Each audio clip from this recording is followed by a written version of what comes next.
Bom dia, boa tarde, boa noite. Então, continuando o vídeo da semana passada, eu vou falar sobre os outros dois tipos de autossabotagem.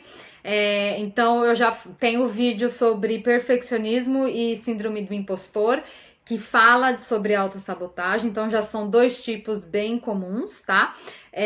Na semana passada eu falei sobre a identidade e a mudança de hábito, e hoje eu vou falar sobre as falsas ações e a ignorância sobre um determinado assunto, tá? Uma determinada área. Então, o que seriam as falsas ações? É quando eu planejo alguma coisa, eu faço todo o meu planejamento estratégico, eu faço tudo eu monto exatamente, faço planilha, vou começar tal data, vou fazer isso, vou fazer aquilo, vai ser assim, vai ser assado e tal. Eu faço tudo, eu faço todo o meu projeto. Só que aí na hora de colocar em prática eu não coloco. E aí quando eu não coloco, eu começo a me dar justificativas para eu não colocar em prática. Que pode ser N, né? Eu achei que eu ia ter tempo e agora eu percebi que não vai ter tempo.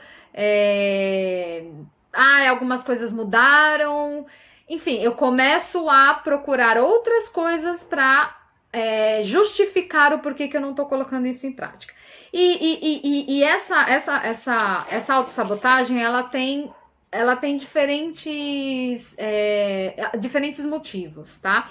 Então, um é que existe uma falsa, por isso que chama falsas ações, porque existe uma falsa ideia de que quando eu estou fazendo os meus projetos, eu estou sendo produtiva, eu estou produzindo. E na verdade não, porque eu não estou colocando nada em ação, né? Eu só estou planejando. O planejar é eu planejar uma ação, né? Então, eu planejo e coloco em prática. Se eu só planejo, não tem prática. Então, é uma falsa ação. O planejar, muitas vezes, nos dá a falsa ideia de que eu já estou sendo produtivo, tá? Então, assim, a gente coloca toda a nossa energia no planejamento e aí, quando vai para ação, ou a ação fica um pouco fora de, né? Assim, eu já coloquei tanta coisa ali que quando chega na ação eu fico meio, mas, né? Já fiz tanto e agora eu tenho aquela falsa ideia de que aquilo ali era o suficiente e não é o suficiente, né? Porque o planejamento no papel ele não é nada. Eu preciso colocar em prática, né? Então tem esse motivo. Tem um outro motivo que é nossos queridos medos, né? Então eu faço todo o planejamento, me empolgo, faço planejamento estratégico, penso nisso, penso naquilo, se acontecer isso eu vou fazer isso, e aí quando chega na hora de colocar em prática, eu me auto-saboto. Por quê? Porque tem alguma coisa ali por trás que está me gerando medo e que está me bloqueando para colocar essa ação em prática. Tá? Então basicamente tem esses dois tipos. E aí em ambas eu começo a gerar justificativas. Eu começo a colocar justificativas externas para justificar o porquê que eu não coloquei o planejamento em prática. Não tive tempo. Não faz muito mais sentido para minha realidade agora. Eu vou planejar outra coisa. E aí começa tudo de novo. Começa a planejar um monte de coisa e aí não coloca em prática, não coloca a ação em prática.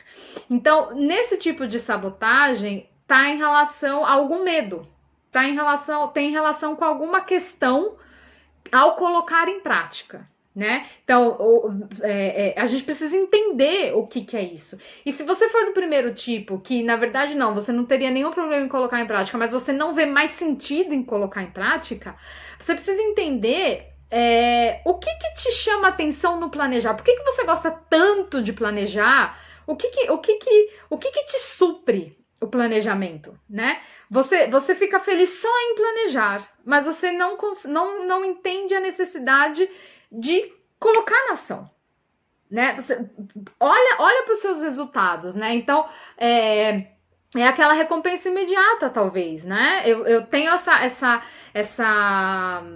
esse prazer em planejar e imaginar o que está acontecendo, porque lembra que o nosso inconsciente não sabe qual é a diferença entre imaginar e o que tá acontecendo mesmo, né? Então eu tenho prazer em imaginar e pra mim tá bom. Eu tô feliz só em imaginar. Precisa dar uma olhada para isso, né? Porque a vida não é só imaginação, a vida é real, né? Então, como que você realmente tem prazeres? Como você realmente conquista os seus objetivos? Como você realmente alimenta a sua autoestima e a sua autoconfiança? Como você realmente se desenvolve capacidades? Porque lembra, a minha capacidade só é desenvolvida quando eu coloco alguma coisa em prática. Porque aí eu consigo saber, opa, aqui não deu muito certo, preciso mexer de novo, e aqui eu vou precisar, aqui tá bom, vou continuar assim, mas aqui eu vou ter que repensar. Então, se eu não tenho essa parte de repensar, eu não tô desenvolvendo, eu não tô me autodesenvolvendo, eu não tô conquistando objetivos, né? E aí eu volto pro papel de novo. Então, eu preciso ter essa noção de que eu preciso colocar em prática para ter conquistas reais, né? Não só a ilusão da conquista, tá? E o outro tipo é uma coisa que vem acontecendo muito, né? Que é a ignorância sobre um assunto. Aonde que vem o que a gente pode falar em prática, né? Que tá acontecendo isso. Então, se eu acredito em alguma coisa, se eu tenho uma vertente, tá? Filosófica, e eu só estudo coisas que confirmam essa minha vertente filosófica, eu tô começando a só olhar para um lado da questão, né? E eu vou reforçando os meus argumentos. Porém, tudo tem dois lados, né? Tudo tem dois lados. E aí, se eu não dou chance para eu ver o que tá pelo outro lado, eu começo a me fechar no mundo, né? E isso é uma autossabotagem, porque é muito fácil você ser levado se você não tem o poder da autocrítica, se você só aceita o que é falado, se você só tem um ponto de vista, né? Eu não tô dizendo que você tem que mudar de opinião, mas primeiro, a gente precisa ouvir as outras opiniões para balancear, né? Para ter um senso crítico. E segundo, respeitar opiniões, né? Hoje em dia, infelizmente, tá muito... ou você é ou você não é, né? E se você não tem essa característica de é ou não é, você muitas vezes recebe agressividade, né? Você é criticado pelas pessoas, você é julgado. Então, ou você tem que ser A ou você tem que ser B, não dá pra ser no meio. E, gente, nada é só A e nada é só B, né? Então a autossabotagem aí, quando você só olha para um lado e você não abre espaço para outras coisas, é que você não tá tendo crescimento. O que me faz, o que me desenvolve ouvir tudo aquilo que eu já sei? Não me ajuda em nada, né? O que eu tô crescendo se eu só escuto a mesma informação, a mesma coisa, a reafirmação daquilo que eu já sei? Nada. E isso vai fazendo que eu vá ficando mais intolerante ao mesmo tempo, né? Eu não treino meu ouvido para ouvir coisas diferentes. Eu não treino meu ouvido e o meu emocional para receber coisas diferentes, né? Então, como que eu lido com uma opinião diferente? As pessoas têm opinião diferentes e todo mundo tem o direito de ter opiniões diferentes, né? Então, respeito.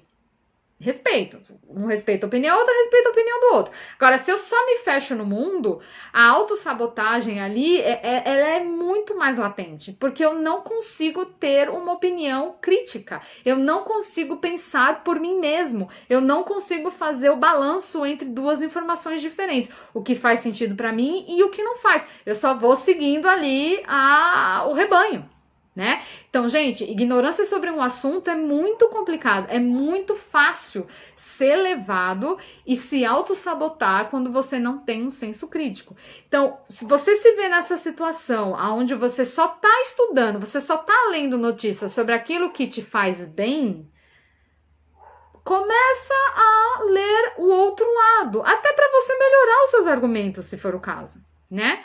Até para você expandir a sua ideia e talvez reforçar ainda mais a ideia que você tem, não tem problema. Mas a gente precisa ter esse senso crítico desenvolvido. Eu não posso falar amém para tudo que falam para mim, porque isso é um pulo para autossabotagem. É um pulo para autossabotagem, porque aí eu não reflito sobre o que é imposto para mim.